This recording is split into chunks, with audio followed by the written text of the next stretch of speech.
Hey guys, it's Harry from Inside Boxing Brain. I hope you're all well, and yes, you guessed right, we are back for another video. First of all, apologies that I've not been online for the best part of a week. I've had a very long week with a lot of moving parts which have needed my attention, and I just wanted to take a little bit of time away from YouTube to try and focus on life and focus on the things that are really important. So apologies for being a ghost and not being online. Today's video is a roundup and a catch-up of the key headlines in the boxing world and the stories that have been developing over the last sort of 5 to 7 days. So don't forget to subscribe to the channel, like this video, and drop me a comment in the comment section below. We are going to be doing a £300 boxing giveaway as soon as we hit 1,000 subscribers. So to enter, drop me a comment in the comment section and subscribe to the channel, and I'm going to be picking my favorite comment and getting in touch with you to send you some goodies and gifts. So today's video, I want to cover a few key points. We have got a lot of boxing on this weekend. We've got a legendary matchup with Ricky Hatton and Barrera. They're fighting tonight, and that fight is meant to be a sort of, it's not a professional proper card. It's more like a I don't know what the right word is, but it's more like an exhibition match. That's the word. So it's an exhibition fight. I'm really excited to see Ricky Hatton step back into the ring, because over the last year or two, I have been following his son, Campbell Hatton, and Ricky at one point was really fat. He'd put on a lot of weight and he looked completely out of shape. But since he's been training with his son, Campbell, and his brother, Matthew Hatton, what I've found is that Ricky is losing a lot of weight and he's in great shape. So I think it's a good time for him to get in the ring and have an exhibition fight. It's going to inspire his son as well to perform better. And if anything, I really do think it's going to help the fans galvanise and get behind Campbell, because Ricky Hatton, as far as British boxers go, he had the biggest fan base in the UK by far. So in terms of travelling fans, if the Ricky Hatton fans can get behind Campbell Hatton, then Campbell's stock is going to rise, and commercially his value is going to go through the roof. So I'm really interested to see how he gets on with Barrera. Barrera is a Mexican legend, great fighter, beat Prince Nassim Hamed, lost to Amir Khan. And I think now at this late stage in their career, I think they're about in their late 40s, early 50s. I think that, if anything, it's just going to be good to get the cobwebs off, get back in the ring, and have a little bit of fun with the Mancunian Ricky Hatton. So if I'm going to break the fight down, I would have to say that it's hard to pick. I mean, the last fight I saw Ricky in, he looked like he was a gassed fighter. He'd lost all of his sharpness, that snap and that power was all gone. But I think this is going to be a very good performance from Ricky, because he's been training with his son and he's been training with his brother. And if anybody's going to be able to reignite and reinvigorate you, it is your family. And with his son stepping into the professional ranks, I think Ricky wants to show his son that to be a professional and to get to the heights that Ricky got to, you've got to put on spectacular performances. So I'm really excited to see how Ricky gets on. Is he going to come out and be, gun shy, or is he going to be that typical Ricky, a hitman Hatton that we have remembered from years past? So stay tuned for that. I'll do a post-fight reaction to it as well. But I want to just move on to some breaking news in British heavyweight boxing. Now, if you've been following Anthony Joshua, one thing that you'll all be aware of is that Joshua seems to struggle to connect and find a trainer that he can really bond with. He was with Robert, I forget his full name, but he was with that trainer Robert, and then he was with that Robert Garcia, I believe. And one thing that you really have found is that his training team and his main, squad of people that his entourage that follow him around, his training team, his management team, they tend to wrap him in bubble wrap, and they see him more of an asset than they do as a friend.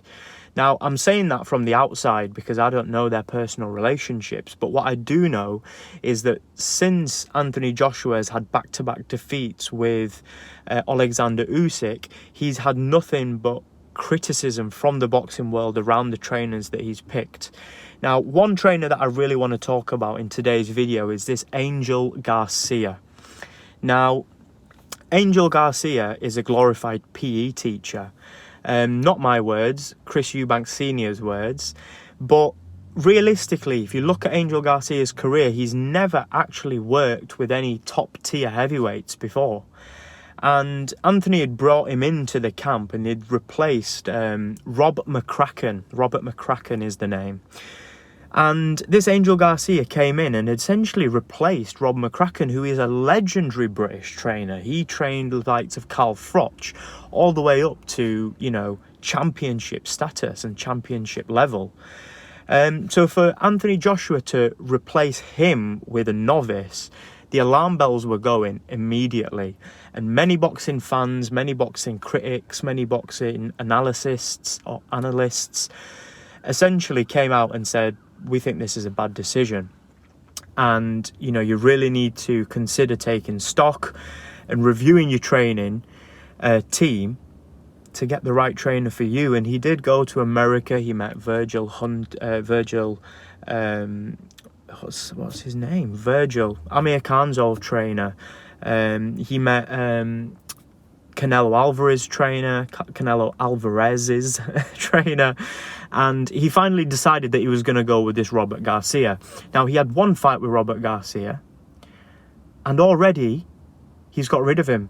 So the breaking news on Anthony Joshua is that he has now signed with Roy Jones Jr.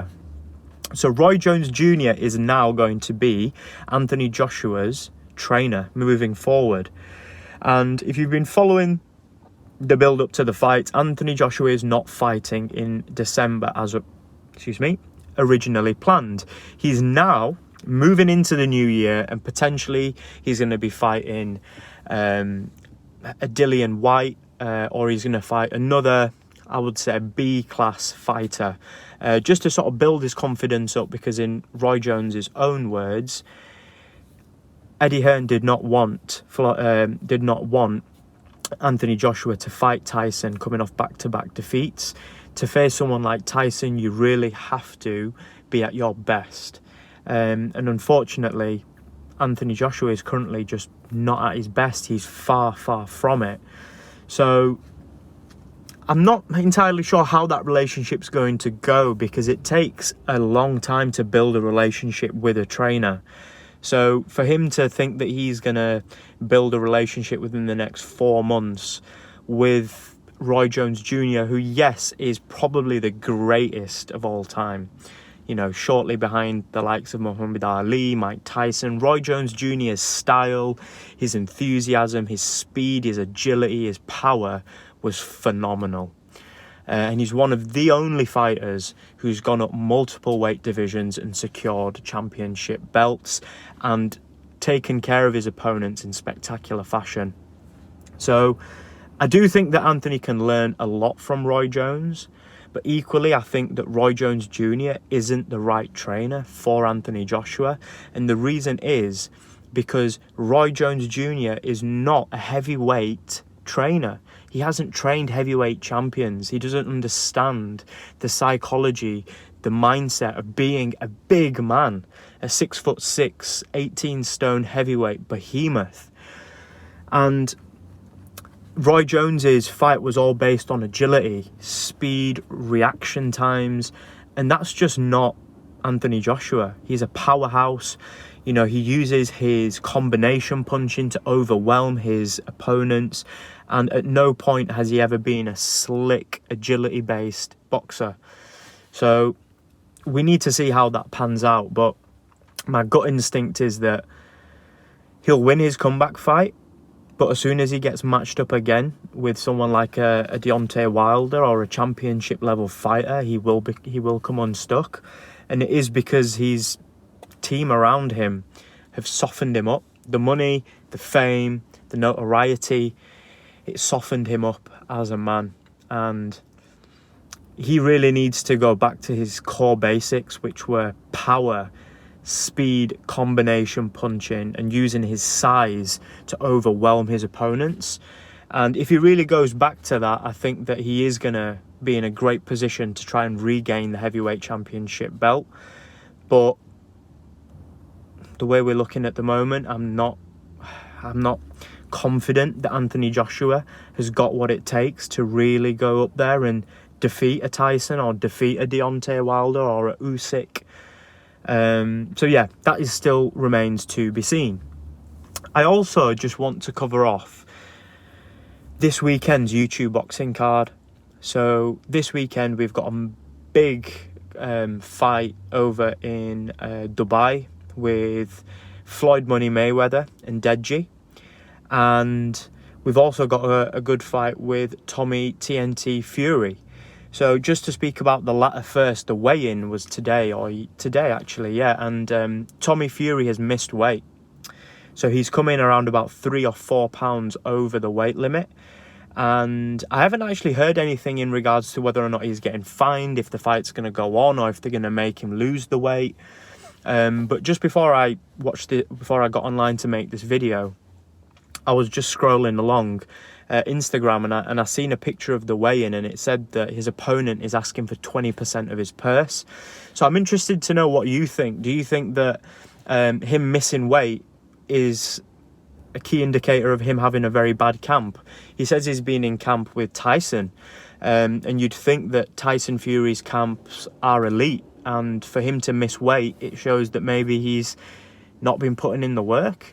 He did look ripped, he looked big and strong, but sometimes, you know, your physique can be deceiving. His older brother hasn't got a physique, but he's a brilliant fighter.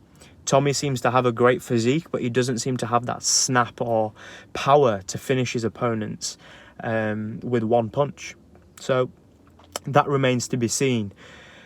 Moving on to the Deji and Floyd fight, I really think this is just going to be a spectacle for Floyd Mayweather to just demonstrate exactly how great of an athlete and a boxer he is. I personally don't even see Deji landing a punch. He almost looks like he's just sort of happy to be there, and he's very sort of like starstruck at the fact that Floyd Mayweather is going to get in a ring and fight him. I am underwhelmed by the build-up. It hasn't been very exciting. But what do you expect? Deji is never going to be the best trash talker. And Floyd's at that level now in his career where, you know, he's nearly a 50-year-old man. He doesn't need to sell a fight. People want to fight him. They want to try and challenge him and land a punch. So the only way I see that fight going is Floyd Mayweather absolutely schooling Deji. Making a mockery of him, to be honest. I don't think he'll land a glove on him. I think there'll be a lot of cuffing and slapping punches. He'll try and, you know, push Floyd into the corner of the ring and then try and unload punches. But I don't foresee him actually doing any keynote work in that ring. And if anything, I think it's just a spectacle. Two very famous people with very big followings making a lot of money to get in the ring and fight. So I'm very excited to see it. It's on Sunday, so that's tomorrow for UK time. It's going to be around about midnight. I think the timings align relatively well with the Middle East and the UK. So, you know, hopefully I'll be able to stay up and watch that fight. I don't want it to be too late. You know, Monday's a busy day for me, but we keep it moving. I hope you've enjoyed our video today, guys. Do like my channel. Subscribe to this channel rather, like this video and drop me a comment below. I am going to be doing a lot more videos moving forward into next week. and I'm considering actually signing up for some white collar boxing. And if I do go ahead and sign up for the white collar boxing, I'm going to document my entire training phase behind the scenes all the way up to the fight and post fight. So I'm really excited to do that, guys. And the giveaway at 1,000 subscribers, I'm super excited to give away some really brilliant boxing gifts and, you know, just connect with somebody who's supported my channel, because I appreciate every single person who watches these videos. So thank you again to every single person who's engaged with me, liked one of these videos, has subbed to this channel, has commented on one of my videos as well. It means the world to me, because, you know, we started from 0 subscribers and we're fast approaching the 500 mark. So it means to me that we're only a stone's throw away from 1,000 and doing our big giveaway. So have a wonderful weekend, guys. It's Harry from Inside Boxing Brain. I'm going to be back later on this evening or maybe tomorrow to just do a couple of roundup videos on a few of the subjects that we covered in our previous videos. I know a few of you have been leaving comments and you want me to do a reaction video to the True Geordie and Tyson Fury spat, and also all the bullshit that's surrounding Terence Crawford and Errol Spence. So I've got a few videos in mind that I want to do for them. So stay tuned and I will be back very soon for another video. Peace.